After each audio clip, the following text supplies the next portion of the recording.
Hi there. Welcome to the one and only Ivan. Today is day 7 of reading the book, and we are going to start on page 90. And the top of the page is Elephant Jokes. Here we go. Ivan, Bob. I blink. The dawn sky is a smudge of gray, flecked with pink like a picture drawn with 2 crayons. I can just make out Ruby in the shadows, waving hello with her trunk. Are you awake? Ruby asks. We are now, says Bob. Aunt Stella's still asleep, and I don't want to wake her, 'cause she said her foot was hurting. But I'm really, Ruby pauses for a breath, really bored. Bob opens one eye. You know what I do when I'm bored? What? Ruby asks eagerly. Bob closes his eye. I sleep. It's a little early, Ruby, I say. I'm used to getting up early. Ruby wraps her trunk around one of the bars on her door. At my old circus, we always got up when it was still dark, and then we had breakfast and we walked in a circle. And then they chained my feet up, and that really hurt.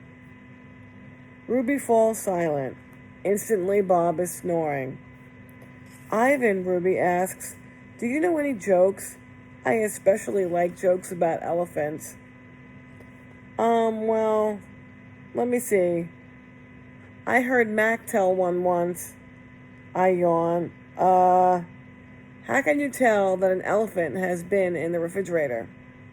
How? By the footprints in the butter. Ruby doesn't react. I sit up on my elbows, trying not to disturb Bob. Get it? What's a refrigerator? Ruby asks. It's a human thing, a cold box with a door. They put food inside. They put food in the door or food in the box?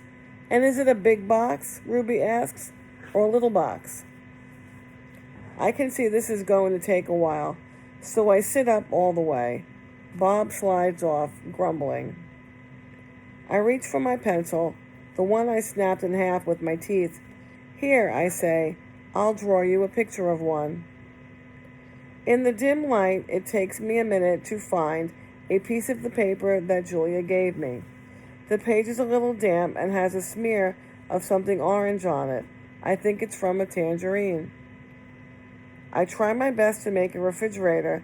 The broken pencil is not cooperating, but I do what I can. By the time I'm done, the first streaks of morning sun have appeared in flashy cartoon colors. I hold up my picture for Ruby to see. She studies it intently, her head turned so that one black eye is trained on my drawing. Wow, you made that? Is this the thing you were telling me about before? Art? Sure is. I can draw all kinds of things. I'm especially good at fruit. Could you draw a banana right now? Ruby asks. Absolutely. I turn the paper over and sketch. Wow, Ruby says again in an awed voice when I hold up the page. It looks good enough to eat. She makes a happy, lilting sound, an elephant laugh. It's like the song of a bird I recall from long ago. A tiny yellow bird with a voice like dancing water. Strange, I'd forgotten all about that bird. How she'd wake me every morning at dawn, when I was still curled safely in my mother's nest. It's a good feeling making Ruby laugh, so I draw another picture, and another, along the edges of the paper, an orange, a candy bar, a carrot. What are you two up to? Stella asks, moaning as she tries to move her sore foot. How are you this morning? I ask. Just feeling my age, Stella says. I'm fine. Ivan is making me pictures, Ruby says, and he told me a joke. I really like Ivan, Aunt Stella.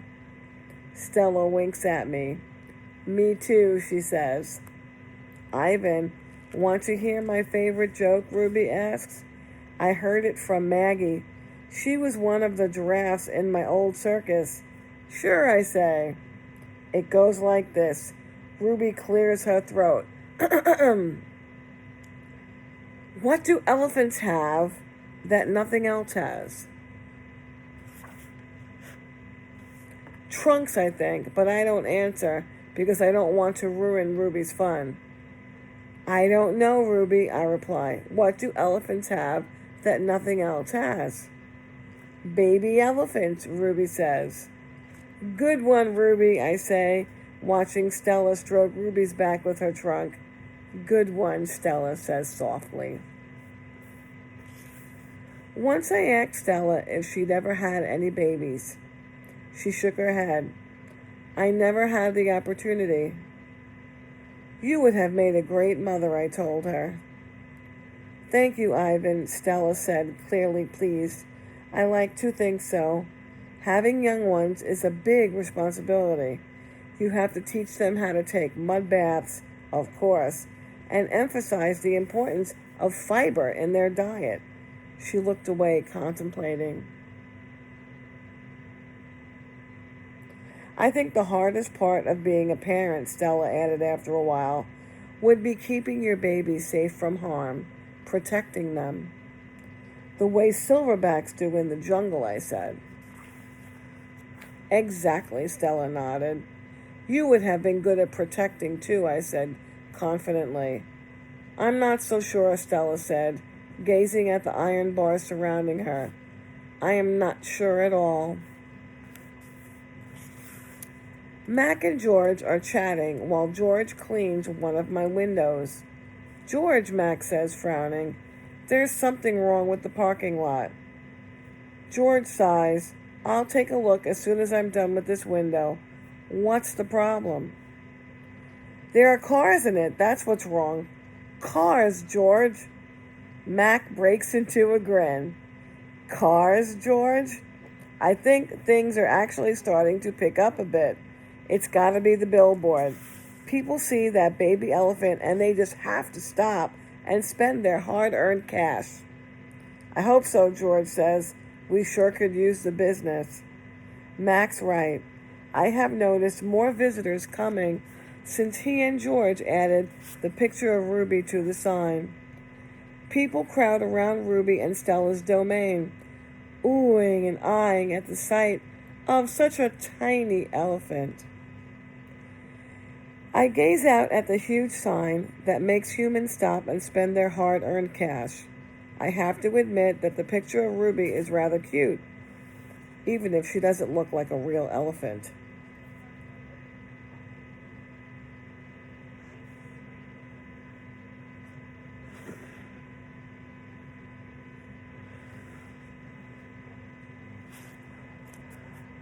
I wonder if Mac could add a little red hat and a curly tail to the picture of me.